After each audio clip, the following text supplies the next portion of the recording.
temos, irmãos, necessidade de segurança e de proteção no meio das nossas dificuldades. Nós nascemos e dentro de todo o reino animal, o ser humano é um dos que nasce mais fraco e mais indefeso e dependente da proteção dos nossos pais.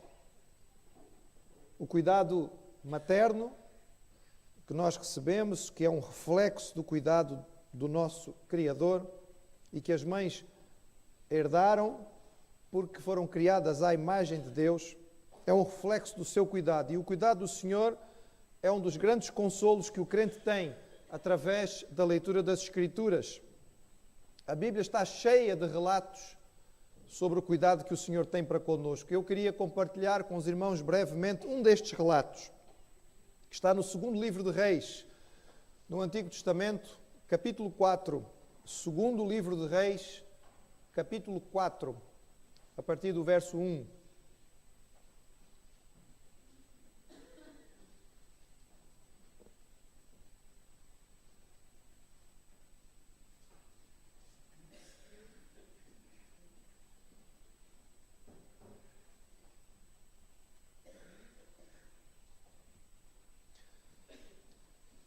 E o relato bíblico nos diz o seguinte, irmãos, em 2 Reis 4, a partir do verso 1.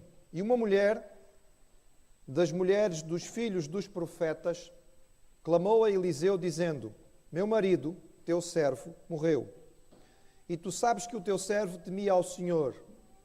E veio o credor a levar-me os meus 2 filhos para serem escravos. Eliseu lhe disse: Que te hei eu de fazer? Declara-me o que é que tens em casa. E ela disse: Tua serva não tem nada em casa, senão uma botija de azeite. Então disse ele: Vai, pede para ti vasos emprestados a todos os teus vizinhos, vasos vazios, não poucos. Então entra, fecha a porta sobre ti e sobre os teus filhos, e deita o azeite em todos aqueles vasos, e põe à parte o que estiver cheio. Partiu, pois, dele e fechou a porta sobre si e sobre seus filhos, e eles lhe traziam os vasos e ela os enchia. E sucedeu que, cheios que foram os vasos, disse a seu filho: Traz-me ainda um vaso. Porém ele lhe disse: Não há mais vaso nenhum. Então o azeite parou. Veio ela e o fez saber ao homem de Deus, e ele disse: Vai, vende o azeite, paga a tua dívida, e tu e os teus filhos vivei do resto. Eliseu foi um jovem escolhido por Deus para ser o sucessor do grande profeta Elias. Como o seu mestre, Elias, eles fazem um dos momentos da história bíblica muito importante em termos de milagres. Se os irmãos olharem para a história bíblica, nós temos 3 grandes períodos de milagres na Bíblia. Os milagres acontecem de forma regular, mas de forma concentrada em 3 grandes momentos da história bíblica. Na época de Moisés, na época de Elias e Eliseu, e depois na época do Senhor Jesus e dos apóstolos. Boa parte dos milagres da vida de Eliseu foi relacionada com abençoar o próximo. Nós o vemos purificando a água de Jericó que não se podia beber, nós o vemos salvando os exércitos de Israel e de Judá, nós o vemos multiplicando pão, nós o vemos combatendo o veneno de uma sopa, nós o vemos curando a infertilidade de uma mulher chamada a Sunamita e depois ressuscitando o seu filho. E aqui nós o vemos ajudando a necessidade de uma viúva com um problema aparentemente fora do seu círculo de influência. Este episódio, irmãos, na sua simplicidade, mas também na sua riqueza, nos ensina algumas coisas sobre o cuidado de Deus. E a primeira delas, irmãos, é que o cuidado de Deus não exclui tribulações e tristezas. Não nos garante que não vamos ter tribulações e tristezas. Eliseu foi um profeta bem mais social do que o seu mestre. A figura que nós temos de Elias é de um homem que passou a maior parte do seu tempo longe das pessoas. Ele era mais um eremita, vivia isolado e de vez em quando vinha para fazer alguma atividade. Eliseu, por outro lado, parece que foi um homem que viveu muito mais junto do povo, e ele passava muito tempo junto com os filhos dos profetas, que é uma forma de dizer os que estavam a estudar para ser profeta, os seminaristas da época. Nós o vemos com uma proximidade muito grande das pessoas e do povo de um modo geral, e aqui ele vai ser chamado a intervir nesta situação. O que nós encontramos nesta história é relativamente fácil de entender. Os profetas tinham uma função que não seria das mais fáceis e nem das mais populares. Vamos lembrar que nesta época o povo de Israel tinha-se virado em grande parte e em grande quantidade para a adoração a Baal. E os profetas viviam com dificuldade. O seu trabalho consistia em anunciar a palavra de Deus, ajudar o povo a compreender as coisas do Senhor, mas em tempo de crise nacional e de apostasia, não devia haver muita atividade para eles, e o seu sustento, o seu ganha-pão, certamente seria pequeno. Os profetas não tinham, como os sacerdotes, uma garantia pela lei de ter um salário garantido. Os sacerdotes a lei tinha estabelecido regras para que eles pudessem receber sistematicamente. Os profetas não. E, podendo-se casar, porque os profetas podiam se casar, assim como os sacerdotes e os levitas, isto ainda trazia mais dificuldades. E neste caso, nós vemos que a história começa pela parte triste. Porque vendo nós neste episódio o cuidado do Senhor, a história começa por nos mostrar uma viúva. Ela perdeu o seu marido. E quando nós lemos a história, vemos algumas características importantes deste marido. Primeiro de tudo, nós sabemos que ele era alguém que se preparava para, de uma forma especial, servir ao Senhor. O texto diz que ele era um dos filhos dos profetas. Como eu vos disse, esta expressão designava, provavelmente, um que participava da escola, digamos, de profetas. As escolas de profetas, segundo nós entendemos, foram iniciadas pelo profeta Samuel. Havia 2 ou 3 em Israel, e este homem fazia parte deste grupo. Era um homem que tinha separado a sua vida para poder servir ao Senhor. Mas mais ainda, não somente ele era um profeta, mas a palavra diz que ele era um homem de reputação, de boa reputação, que era um homem temente ao Senhor. E os irmãos podem dizer assim: mas pastor, uma coisa não implica a outra. Não, não obrigatoriamente. Havia muitos falsos profetas, mas este não era um falso profeta. Ele era um profeta e era um profeta dos bons. Era um profeta que era temente ao Senhor. Nós podemos dizer, conhecendo a história de Elias e de Eliseu, que este homem, do qual o texto fala aqui, era um daqueles que não tinham dobrado os seus joelhos a Baal. Um dos 7.000 que não tinha dobrado o seu joelho a Baal. E podemos saber também, irmãos, que o que acontecera é que este homem deixara dívidas, mas estas dívidas não eram fruto de uma vida luxuosa ou de desperdício. Ele tinha adquirido dívidas para o sustento básico da sua família e da sua casa. Mas, independentemente disto, as dívidas eram reais. A situação era grave. Os credores tinham direito, segundo a lei, de levar os filhos desta viúva para pagar parte das dívidas. Está lá em Êxodo, em Levítico e em Deuteronômio, o texto em que a lei permitia que isto acontecesse. Portanto, eles não estavam falhando naquilo que estavam a fazer. A servidão dos filhos desta mulher provavelmente ia se estender ao ano seguinte do jubileu, ou uma outra data estabelecida, mas ia deixá-la completamente sem recursos. A situação dela era realmente gravíssima e ela não tinha a quem recorrer. Por isso ela vai ter com Eliseu, o mestre, que tinha de alguma maneira lidado com o seu marido. O cuidado de Deus, irmãos, é real, é presente, mas nesta vida e neste mundo em que vivemos, Ele não exclui as dores e as tristezas. Ele não impediu que o marido desta mulher tivesse uma vida difícil, mesmo sendo fiel e mesmo sendo justo. Não impediu que ele morresse aparentemente novo, e nem que os credores viessem procurar os filhos da viúva para a escravidão, por mais duro que isto nos pareça. Por vezes, quando nós olhamos para o nosso contexto, pode parecer que o Senhor não está presente e que o seu cuidado não está conosco. Mas a palavra de Deus é muito clara e nos diz que o nosso Deus apesar do seu cuidado e da sua atenção conosco, não exclui as dificuldades, porque nós vivemos num mundo caído em pecado. Mas a segunda coisa que este texto nos ensina, irmãos, sobre o cuidado de Deus é que Ele exige a sua busca. Esta viúva faz exatamente aquilo que devia fazer, ou seja, ela busca o Senhor por meio do seu profeta.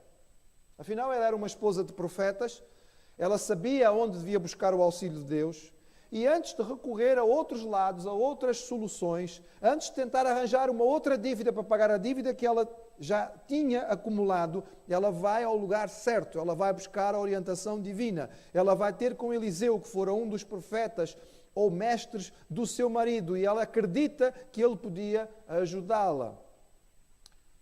O Targum, que é a tradição judaica, tem uma sugestão curiosa a respeito deste homem. Diz que este profeta que morreu e deixou a viúva seria Obadias.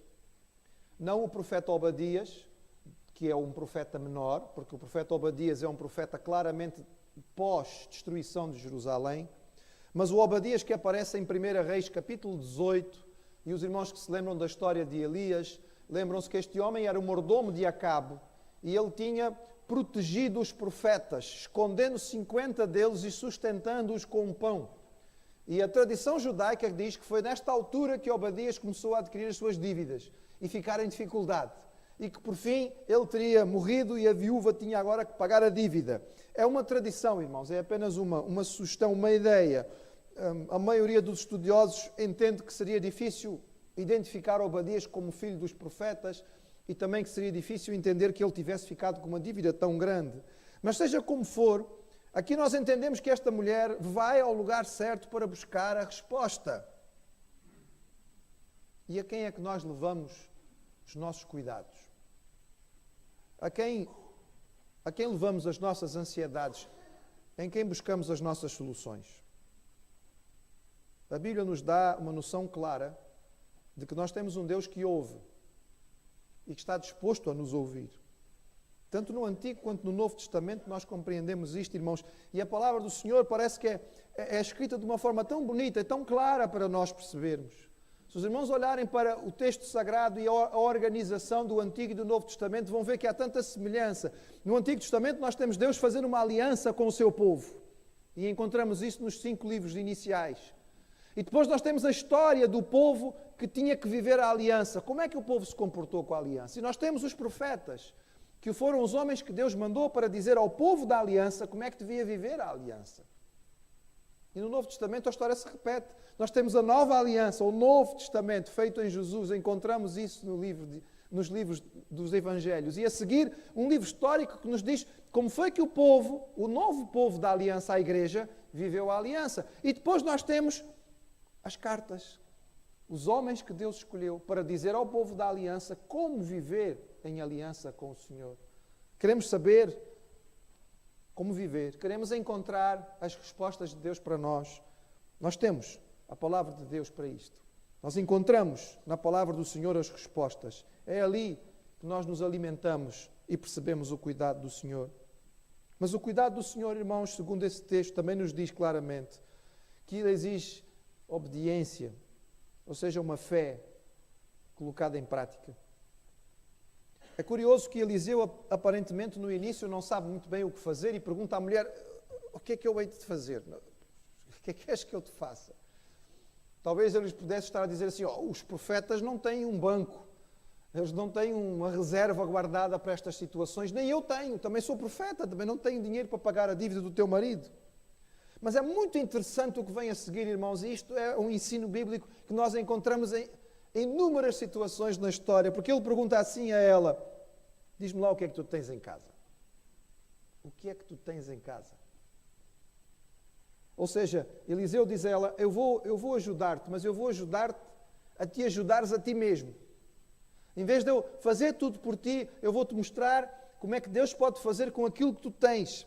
E quantas vezes na história bíblica foi assim que o Senhor começou? Quando Deus foi chamar o homem que se tornou o maior profeta do Antigo Testamento, e ele colocou diante do Senhor uma série de dúvidas, e: Senhor, eu não tenho condições de fazer o que tu pedes. Ir até o Egito, tirar o povo da escravatura, não dá para fazer, isso é impossível. É preciso uma manifestação de poder brutal. E Deus perguntou a Moisés, o que é que tens na tua mão? O que é que tu tens na mão? Tens alguma coisa? O que é que tu tens? Eu tenho aqui tenho esta vara, Senhor. É um cajado de pastor. Ah, ok. Então é isso mesmo. É o que tu tens. É isso que nós vamos usar. E se os irmãos lerem o texto seguinte, lá em Êxodo, diz que logo a seguir aquela vara começou a ser chamada a vara de Deus. Era simples pau, irmão. Era um pau que ele tinha escolhido entre muitos. Posso imaginar Moisés, quando escolheu aquele pau, entre vários que havia, ele mediu, viu a altura, o formato, a consistência, e disse, não, este é melhor do que aquele, então eu fico com este. Um simples pau, irmãos. Mas era o que ele tinha na mão. E quando nós vemos a palavra do Senhor, nós vemos que isto acontece sistematicamente. Mateus não tinha um pau na sua mão, ele tinha uma pena, ele era publicano, tomava nota de uma série de coisas. E o Senhor diz, vem. E a pena do publicano transformou-se na pena do evangelista, que escreveu o Evangelho. E quando nós lemos sobre a multiplicação dos pães e dos peixes, irmãos, o Senhor não fez aparecer pães e peixes do nada. Havia um menino no meio da multidão. Tinha 5 pães e 2 peixinhos. E levou ao Senhor. E foi a partir daquilo que estava na sua mão que Deus multiplicou. O que é que você tem na sua mão? O que eu tenho na minha mão é insignificante. É mais insignificante do que um pau que estava na mão de Moisés ou do que uma simples botija de azeite na casa desta viúva? Eu acho que não. Se calhar você tem muito mais na sua mão. Mas sabe, para que isso que você tem possa ter um valor diferente, tem que ser colocado na mão do Senhor. O que é que tu tens em casa? Eliseu, é assim, não sobrou nada. Até ontem a gente ainda conseguiu comer, hoje a gente já não tem nada. Eu tenho lá uma vasilha com um bocadinho de azeite, não tem valor económico nenhum. Pronto, mas é o que tu tens. Então é a partir daí que nós vamos fazer. E tu vais fazer assim, assim, assim, assim. E a mulher vai e faz. Nós percebemos que ela ainda tinha crédito entre os vizinhos. Os vizinhos estão disponíveis para emprestar a ela estas vasilhas. E ela enche a sua casa de vasilhas e de potes. Eu posso imaginar a sala, o espaço que não devia ser muito grande na casa daquela mulher, repleto de vasilhas por todo o lado, em todo o chão. E agora, irmãos, ela vai ter que obedecer a palavra que lhe foi dada. Ela vai pegar aquilo que é uma coisa totalmente sem sentido. Não tem lógica nenhuma. Como é que a minha vasilha, o meu potezinho vai encher estes potes todos aqui de azeite? Isso é impossível. Mas ela obedece de forma clara à ordem do profeta. Irmãos, quem é que foi buscar os potes na casa dos vizinhos? Foi ela e os seus filhos. Quem é que fechou a porta para que isto pudesse acontecer da maneira que foi orientado? Foi ela e os seus filhos. Quem foi que passou o azeite para dentro de todos os potes que estavam lá? Foi ela e os seus filhos. Eliseu não está presente, irmãos. Eliseu não está presente. Nós precisamos compreender que nós temos que depender do Senhor. E muitas vezes nós queremos que seja alguém a fazer o trabalho por nós, que alguém faça tudo aquilo que é preciso fazer, para nós podermos ficar só de lado olhando. E o Senhor quer fazer, mas Ele quer que nós sejamos parte da solução. E eu acho muito bonito este pormenor que o texto nos diz que esta mulher envolveu os seus filhos na solução desta dificuldade. Ela não mandou os filhos para o vizinho. Isto é muito traumatizante. Esta dificuldade é traumatizante. Coitadinho dos rapazes. Nunca mais vão conseguir ultrapassar este trauma. Então, olha, vocês vão ali para o vizinho que eu vou fazer... Não, ela juntou os filhos e disse, vocês vão me ajudar, tragam os potes e eu vou colocando. Os irmãos podem imaginar a vida destes miúdos como ficou marcada a partir desta ocasião. Eles viram que uma botija de azeite da sua mãe encheu todas aquelas botijas. Havia algo que pudesse marcar mais a vida destes miúdos do que esta oportunidade. Eles estavam para ser levados como escravos. Irmãos, vamos incluir os nossos filhos. Vamos chamá-los junto a nós. Vamos compartilhar com eles aquilo que são as nossas dificuldades dentro da sua capacidade de percepção e envolvê-los na oração. Para que eles possam crescer entendendo que nós temos um Deus real, um Deus que age, um Deus que faz as coisas acontecerem. Estes filhos certamente ficaram com uma percepção diferente. Eis mais uma lição que este texto nos dá. E por fim, irmãos, o texto nos diz que o cuidado do Senhor vem de forma completa e previdente. Reparem, irmãos, que o milagre que acontece nesta história é muito diferente das muitas histórias milagrosas que nós encontramos nas várias culturas mundiais. Aqui não aparece nenhum gênio da lâmpada, não há nenhum anel mágico, não há nenhuma varinha de condão, não há nenhuma lâmpada maravilhosa. Uma botija de azeite, simples, na mão de uma viúva, mas que o Senhor multiplica. E o texto não nos diz, mas aqui os irmãos permitam-me a minha divagação. Eu acho que este azeite devia ser de ótima qualidade. Eu acho que este azeite era de primeira. E eu acho que aquilo que aconteceu na casa daquela mulher não foi uma simples multiplicação de um bocadinho de azeite para uns vasinhos. Eu acho que foram litros e litros e litros, talvez centenas deles. Porque o texto diz que foi suficiente para que ela pagasse a sua dívida e reiniciasse a sua vida. Sendo que o azeite era um dos elementos essenciais da vida naquele tempo, certamente era muito. Quando o Senhor responde, o seu cuidado é completo, é total. Eu quero terminar contando aos irmãos uma experiência muito bonita que vivemos no nosso tempo de trabalho missionário. O irmão mais velho da nossa igreja era o irmão Domingos. O irmão Domingos era um homem já maduro, mas com uma aptidão enorme pelo ensino da palavra. Vinha com sofreguidão a cada dia de culto para receber o ensino da palavra. E a profissão do irmão Domingos era caçador. Era o seu trabalho, ele caçava.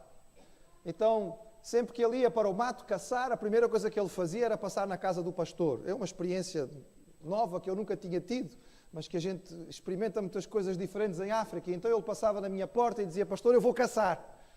Portanto, agora vamos orar. E nós orávamos, irmãos. Era uma oração que eu nunca mais, eu aqui em Portugal, pelo menos não a faço. E eu orava e pedia ao Senhor: Senhor, manda a caça ao encontro do nosso irmão.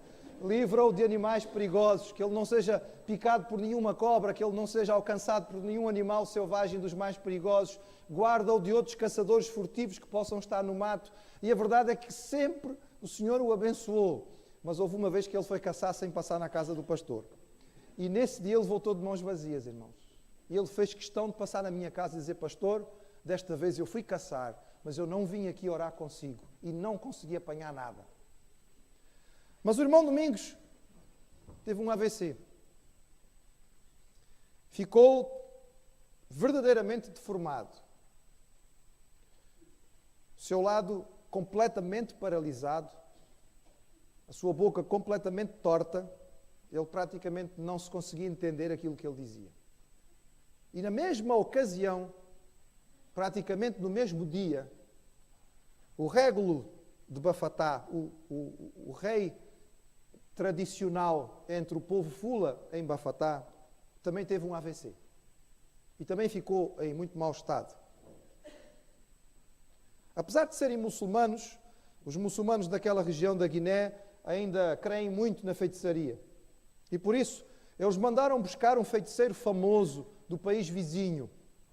Nós, na língua tradicional da região, chamamos a estes feiticeiros muros. E este muro, este feiticeiro que veio da outra terra, veio a peso de ouro, cobraram caro para que ele pudesse vir. Ele veio fazer então os seus ritos, a sua magia, as suas intervenções a favor do régulo. E lá esteve ele vários dias. E então a família do irmão Domingos, porque apenas ele era crente, lá conseguiu juntar um dinheirinho para pedir então a este muro que também viesse fazer lá na casa do irmão Domingos. E lá foi o feiticeiro e chegou à casa do nosso irmão. Então a esposa do irmão Domingos apresentou e disse: não está aqui o meu marido e eu quero que o senhor faça também com ele aquilo que está a fazer lá com o régulo. E o irmão Domingos, com toda a dificuldade que tinha para responder, ele fez questão de dar o seu sinal. E então lá fizeram um esforço para tentar perceber o que é que ele queria dizer. E através da sua dificuldade ele conseguiu explicar e disse assim: eu não quero que este feiticeiro faça aqui nada. Ele não tem aqui nada para fazer. Eu tenho um Deus, eu tenho um Senhor, o meu Senhor é Jesus Cristo. E é Ele que vai me recuperar. E aquele feiticeiro ficou muito furioso, muito zangado. Porque estavam a perder o seu tempo, não é? E ele saiu deixando uma palavra de maldição para trás. E a família ficou apavorada. Passadas algumas semanas, irmãos, o nosso irmão Domingos estava completamente recuperado. Completamente recuperado. Sem qualquer sequela de um AVC tão grave como o que ele tinha tido. Sem qualquer dificuldade na sua agilidade, sem qualquer torção na sua boca, voltando novamente ao seu trabalho de caçador, de bicicleta para o mato, para caçar animais grandes, veados, javalis, e carregá-los na sua bicicleta de volta para a cidade. Mas, irmãos, quase todos os dias de manhã, nós assistíamos ao régulo de Bafatá, arrastando-se, literalmente, arrastando a sua perna paralisada pelas ruas, com o seu lado completamente torto e com a sua boca sem conseguir se comunicar. Irmãos, foi um grande testemunho que o irmão Domingos deixou naquela cidade. Porque muita gente soube da resposta que ele deu àquele feiticeiro. Eu tenho um Deus e eu tenho um Senhor e Ele chama-se Jesus Cristo e é Ele que vai cuidar de mim. Meus queridos, a palavra nos diz que o nosso Deus é Jeová Jiré, aquele que providencia, aquele que cuida, aquele que carrega, aquele que consola, aquele que alivia. Busquemos o cuidado do nosso Senhor. Vamos nos acolher à sua sombra, porque nele nós encontraremos descanso.